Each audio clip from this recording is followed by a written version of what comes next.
Olá, estamos iniciando mais uma análise semanal. Para dar início à nossa análise, como de costume, vamos dar uma olhada no Ibovespa. O Ibovespa fechou a semana aqui caindo 0,44 durante a semana. Tentou fazer um movimento ascendente durante a semana e acabou devolvendo parte desse movimento no final da semana e fechou caindo 0,44. A ressalva para a semana foi uma semana de baixo volume. Podemos ver aqui no gráfico semanal, o volume que o Ibovespa fez foi muito pequeno, bem abaixo de sua média e bem diferente do que vem tendo durante o ano de 2010. Dando uma analisada no gráfico diário, nós podemos ver que o Ibovespa está fazendo um movimento lateral. Durante a semana ele não teve grandes variações, podemos ver aqui que ele subiu num dia, depois caiu, depois subiu no outro, caiu no outro e assim fazendo um movimento lateral. Então o Ibovespa segue aí dentro de uma pequena congestão lateral, que seria uma resistência no patamar dos 63 mil pontos e 200, essa resistência feita aqui, e tem um suporte no patamar de 61 mil pontos e 600. Então o Ibovespa segue em um movimento lateral e o rompimento dessa congestão que deve ditar o rumo do mercado. Então, caso o Ibovespa perca 61 mil pontos e 600, acredito que nós podemos voltar a testar o suporte no patamar dos 57.600 pontos. Caso o Ibovespa rompa a resistência no patamar de 63 mil pontos e 200, é possível que o mercado volte a testar o patamar de 66 mil pontos, que seria a sua resistência deixada no mês de maio. Então acredito que o rompimento dessa congestão durante a semana é que vai definir a direção do mercado. Então o mercado segue um movimento lateral e pode tomar aí uma decisão para qualquer lado, seja para cima ou para baixo. O mercado veio de um forte movimento baixista durante o mês de abril e maio, está fazendo um pullback durante o mês de junho e ele cansou de fazer esse movimento altista e começou a fazer um movimento lateral. Também não quer cair o mercado, então segue fazendo um movimento lateral, congestionando até o mercado tomar uma decisão do seu caminho. Dando uma analisada no Dow Jones, o Dow Jones não segue aí tão interessante como o Ibovespa. O Dow Jones segue com viés mais baixista do que o Ibovespa. O Dow Jones na semana caiu 2%, enquanto nós caímos apenas 0,44%. Quem lembra aí nas análises anteriores do mês de maio, o Dow Jones vinha com desempenho bem superior ao Ibovespa. E agora parece que reverteu o jogo e agora o Ibovespa segue com desempenho superior ao do Dow Jones.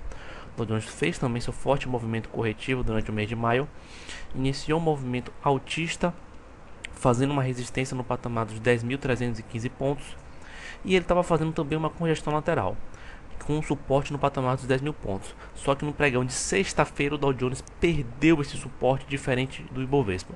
O Ibovespa chegou a perder o suporte, como nós podemos ver aqui, chegou a perder o suporte, mas recuperou fechando acima do suporte. Já o Dow Jones não. Perdeu os 10 mil pontos, como nós podemos ver, e seguiu esse movimento baixista. E uma coisa interessante ver é que o seu volume já cresceu nesse movimento baixista. Enquanto o movimento estava lateral, podemos ver aqui o volume decrescente, mostrando uma falta de interesse no mercado neste volume. E na sexta-feira, quando o mercado tomou uma decisão mais forte, resolveu cair, entrou o volume no Dow Jones. Então o Dow Jones aí não está mais em uma congestão lateral, rompeu essa congestão lateral para baixo e é possível aí testar patamares mais baixos aí durante a semana. Então o Dow Jones segue com viés negativo, está com viés pior do que o Ibovespa e isso pode puxar o nosso mercado um pouco para baixo durante essa semana. Dando continuidade à nossa análise, vamos dar uma olhada no VIX, o índice do medo, o índice que mede a volatilidade do mercado. Podemos ver que durante o mês de maio o VIX teve um forte movimento ascendente, chegando a testar o patamar dos 50 pontos. Agora o VIX recuou um pouco, voltou para o patamar dos 30 pontos, assim como o movimento ascendente do mercado, do Ibovespa, e agora parou de cair nesse patamar dos 30 pontos, onde fez um suporte, e agora segue fazendo um movimento lateral igual ao Ibovespa. Então o VIX ainda segue em patamares elevados, fechou a semana no patamar dos 35,48 pontos, o que indica que a volatilidade do mercado continua e o risco continua grande. Então as operações estão mais difíceis e o que torna aí para o trader aumentar sua cautela durante as operações. Então o VIX segue em movimento lateral igual ao Ibovespa. Vamos ver sua decisão, que caminho ele toma, se é para cima ou se é para baixo. Se consequentemente o VIX subir, provavelmente nosso mercado vai continuar seu movimento baixista, vai continuar a sua correção. Então VIX fechando no patamar dos 35 pontos, fazendo um movimento lateral e deve seguir esse movimento aí lateral durante a semana. Outro gráfico interessante a gente analisar é o do euro. Aqui é o do euro com o dólar. Podemos ver que na semana passada eu comecei a analisar esse gráfico do euro, pois ele mostra aí um movimento importante que está acontecendo agora no mercado, que é a crise da Europa. O euro tinha um suporte no patamar dos 1,20, 1,21 mais ou menos, e perdeu esse suporte durante a semana, o que aumentou aí o movimento negativo durante a semana. O euro vinha respeitando esse patamar, só que acabou perdendo esse patamar, o que aumenta aí minha perspectiva baixista para o mercado. Se o euro não recuperar, se o euro não voltar a subir, acredito que a correção no mercado deve continuar. Vamos agora dar uma analisada nos contratos em aberto por parte dos estrangeiros. A linha azul representa o gráfico do Ibovespa e a linha vermelha representa os contratos em aberto por parte dos estrangeiros.